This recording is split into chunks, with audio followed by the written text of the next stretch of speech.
তো আসসালামু আলাইকুম গাইজ, আমি অল আইটিবিডির পক্ষ থেকে সাকিব আছি আপনাদের সাথে। তো আজকে আমি আপনাদের সাথে কথা বলবো স্কুল ম্যানেজমেন্টের অ্যাডমিন প্যানেল নিয়ে। তো এখানে আমি আগে থেকেই আমার স্কুল ম্যানেজমেন্টের অ্যাডমিন প্যানেলটা লগ ইন করে রাখছি। তো এখানে ভিজিট ওয়েবসাইট, তো আমরা যদি ভিজিট ওয়েবসাইটে ক্লিক করি তো এখান থেকে আমাদের যে ফিচার লিঙ্কটা আছে ফিচার লিঙ্ককে নিয়ে চলে আসবে। তো অ্যাডমিন প্যানেলে আসার সাথে সাথে আমরা শুরুতেই দেখতে পাবো ড্যাশবোর্ড। তো ড্যাশবোর্ডের উপরে আছে অল আইটিবিডি। আপনারা চাইলে আপনাদের যে প্রতিষ্ঠান আছে সেই প্রতিষ্ঠানের নামটি এখানে ব্যবহার করতে পারেন। তো তার পাশে আছে স্লাইডার বার, আমরা যদি এটাকে ক্লিক করি তো আমাদের যে স্লাইডার বারটা আছে এটা ছোট করতে পারবো, চাইলে বড় করে নিতে পারবো। তো তার পাশে আছে ভিজিট ওয়েবসাইট, তো এটা হচ্ছে যে আমাদের ফিচার লিঙ্কের ওয়েবসাইট। এখানে ক্লিক করলে আমাদের যে ফিচার লিঙ্ক আছে এখানে চলে আসবে একবারে। তো এখানে ডান সাইডে উপরেই আছে অ্যাডমিন প্যানেল, তো আমরা যদি অ্যাডমিন প্যানেলে ক্লিক করি শুরুতেই পাবো my account, change password, setting, log out. তো আমরা যদি মাই অ্যাকাউন্টে ক্লিক করি তো মাই অ্যাকাউন্টে ক্লিক করার সাথে সাথে শুরুতে পাবো আমরা নাম, email address, designation, birthday, gender ইত্যাদি আর সকল তথ্য আছে। এখান থেকে চাইলে আমাদের যে অ্যাডমিন প্যানেলের লোগো, আমরা চাইলে এখান থেকে যে চুজ ফটো, এখান থেকে চাইলে আমরা সেটা চেঞ্জ করে নিতে পারবো। তো তারপরে আছে আমাদের চেঞ্জ পাসওয়ার্ড, আমরা যদি চেঞ্জ পাসওয়ার্ডের উপর ক্লিক করে তো এখানে আমাদের যে পাসওয়ার্ড আছে new password, confirm password, current password দিয়ে যদি এখানে চেঞ্জ পাসওয়ার্ডে ক্লিক করি তো আমাদের পাসওয়ার্ডটা চেঞ্জ হয়ে যাবে। তো তার নিচে আছে সেটিংস, আমরা যদি সেটিংস এর উপর ক্লিক করি তো এখানে শুরুতেই পাবো আমরা সেটিং সিস্টেম। তো এখানে শুরুতেই পাবো আমরা setting name, setting title, navigation বা সেটিং ইমেল, ফোন নাম্বার ইত্যাদি আরো অনেক তথ্য আছে যেগুলো ফিল আপ করে আমরা এখান থেকে আমাদের যে সেটিংটা আছে সেটা আপডেট করে নিতে পারবো। তো তার নিচে আছে ওয়েবসাইট সেটিং, তো আমরা যদি ওয়েবসাইট সেটিং এর উপর ক্লিক করি তো ওয়েবসাইট সেটিং এর উপর ক্লিক করার সাথে সাথে এখানে শুরুতেই পেয়ে যাব system title, banner title, banner subtitle, feature subtitle ইত্যাদি আরো আছে, যেরকম এখানে প্রাইস টাইটেল ইত্যাদি অনেক রকমের তথ্য আছে। এখান থেকে চাইলে আপনারা যেই সোশ্যাল মিডিয়ার যে সাইট গুলো আছে যেরকম ধরেন ফেসবুক, ইউটিউব, ইনস্টাগ্রাম, ইমেল ইত্যাদি আরো যেগুলো সাইট আছে আপনি চাইলে সেগুলোর লিঙ্ক এখানে দিয়ে আপনারা ওয়েবসাইটে সেটিংটা আপডেট করে নিতে পারবেন। তো তার নিচে আছে ম্যানেজ এফএকিউ, আমরা যদি ম্যানেজ এফএকিউ এর উপর ক্লিক করি তো এখানে আমাদের যে ম্যানেজ এফএকিউটা আছে এখানে আমাদের অলরেডি 4টা এফএকিউ বসানো আছে। আপনারা যদি চান আরো এফএকিউ দরকার তো এখানে অ্যাড এফএকিউ এর উপর ক্লিক করে এখানে কোশ্চেন টাইটেল, কোশ্চেন ডেসক্রিপশন দিয়ে আপনারা এখান থেকে করে দিলে আপনাদের যে ম্যানেজ এফএকিউটা আছে সেটা এখানে অ্যাড হয়ে যাবে।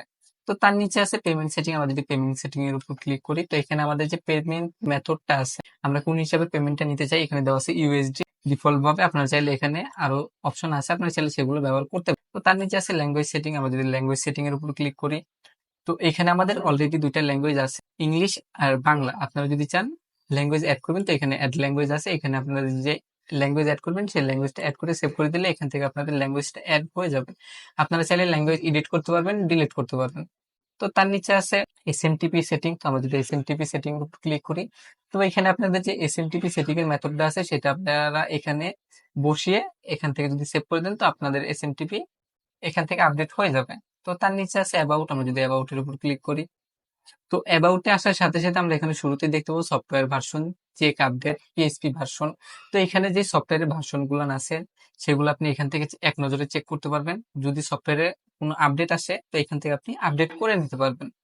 তো এখান থেকে সরাসরি চলে যাবো আমরা ড্যাশবোর্ড, তো ড্যাশবোর্ডে ক্লিক করার সাথে সাথে এখানে শুরুতেই দেখতে পাবো স্কুল। তো এখানে আমাদের টোটাল স্কুল কত আছে সেটা এখান থেকে দেখতে পারবো, টোটাল সাবস্ক্রিপশন কত আছে সেটা এখান থেকে দেখতে পারবো। এখানে সাবস্ক্রিপশন পেমেন্ট কেমন কি আছে, কোন মাসে কত আছে সেটা আমরা এখান থেকে এক নজরে দেখি। তো তার নিচে আছে স্কুল, আমরা যদি স্কুলে ক্লিক করি তো এখানে আমাদের কোনো স্কুল এখন অব্দি অ্যাড করা নেই। তো আমরা যদি চাই এখানে অ্যাড স্কুলে ক্লিক করব, তো অ্যাড স্কুলে ক্লিক করলে এখানে যে ক্রিয়েট স্কুল এখানে সরাসরি নিচে নামাইলে চলে আসবে। তো এখানে আমরা শুরুতেই পাবো স্কুল ইনফরমেশন, অ্যাডমিন ইনফরমেশন। আমরা চাইলে এখান থেকে দুইটা একসাথে অ্যাড করতে পারবো, যেরকম এখানে school name, school address, email address, school phone number, আর এখানে অ্যাডমিনের এখানে আছে admin name, gender, blood group, admin email address. তো এগুলো সকল তথ্য ফিল আপ করে আমরা যদি এখানে সাবমিট করে দিই তো এখানে আমাদের স্কুল সাথে পাশাপাশি অ্যাডমিনও আপডেট হয়ে যাবে। আমাদের যদি কোনো এখানে ধরেন স্কুল অনেকগুলো আছে তো আমরা যদি এখান থেকে চাই স্কুল সার্চ দিয়ে আমরা খুব সহজেই বের করতে পারবো। তো তার নিচে আছে সাবস্ক্রিপশন, আমরা যদি সাবস্ক্রিপশনের উপর ক্লিক করি তো এখানে শুরুতে আছে সাবস্ক্রিপশন রিপোর্ট, আমরা যদি সাবস্ক্রিপশন রিপোর্টের উপর ক্লিক করি তো আমাদের যে সাবস্ক্রিপশনের রিপোর্টটা আছে সেটা আমরা এখান থেকে ফিল্টারিং এর মাধ্যমে খুব সহজেই পেতে পারি। এখন ধরেন আমাদের 1 বছর আগের সাবস্ক্রিপশন দরকার, তো সেক্ষেত্রে এখানে আমরা যদি তারিখ ওয়াইজটা দিয়ে দিই, আমরা এখানে ফিল্টারিং করার মাধ্যমে আমাদের সেই সাবস্ক্রিপশনটা খুব সহজেই পেয়ে যাবো। তার নিচে আছে এক্সপায়ারি সাবস্ক্রিপশন। আমরা যদি এক্সপায়ারি সাবস্ক্রিপশনের উপর ক্লিক করি, তো এখানেও সেম আমরা চাইলে এখানে সার্চ করে এক্সপায়ারি সাবস্ক্রিপশনটা খুব সহজেই পেতে পারি।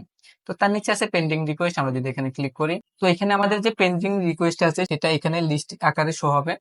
আমরা চাইলে এখান থেকে ডেট ওয়াইজ, তো আমরা চাইলে এখানে ডেট ওয়াইজ ফিল্টারিং এর মাধ্যমে পেন্ডিং রিকোয়েস্ট গুলো খুঁজে পেতে পারি। তো তার নিচে আছে প্যাকেজ। তো আমরা যদি প্যাকেজের উপর ক্লিক করি, তো প্যাকেজের উপর ক্লিক করলে এখানে শুরুতেই পাবো অ্যাক্টিভ প্যাকেজ, আর একটা হচ্ছে হলো গিয়ে আর্কাইভ প্যাকেজ। তো এখানে চাইলে আমরা প্যাকেজ সার্চ করে বের করতে পারবো। আর যদি আমরা মনে করি কোনো প্যাকেজ অ্যাড করব, তো এখানে যে অ্যাড প্যাকেজ, আমরা এক প্যাকেজের উপর ক্লিক করব। এখানে আপনার প্যাকেজের নেম, প্যাকেজ প্রাইস ইত্যাদি সকল তথ্য ফিল আপ করে এখানে যদি আমরা ক্রিয়েট প্যাকেজে দিই, তো এখান থেকে আমাদের প্যাকেজটা ক্রিয়েট হয়ে যাবে।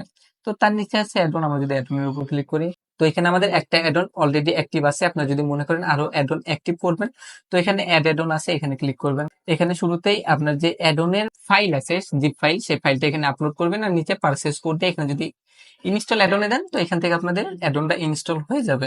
তো সেটিং আমরা শুরুতেই দেখছি। এই ছিল আমাদের আজকে স্কুল ম্যানেজমেন্টের অ্যাডমিন প্যানেল। তো আবারও দেখা হবে নতুন কোনো অ্যাডমিন প্যানেল নিয়ে। ততদিন অবধি সবাই ভালো থাকবেন, সুস্থ থাকবেন।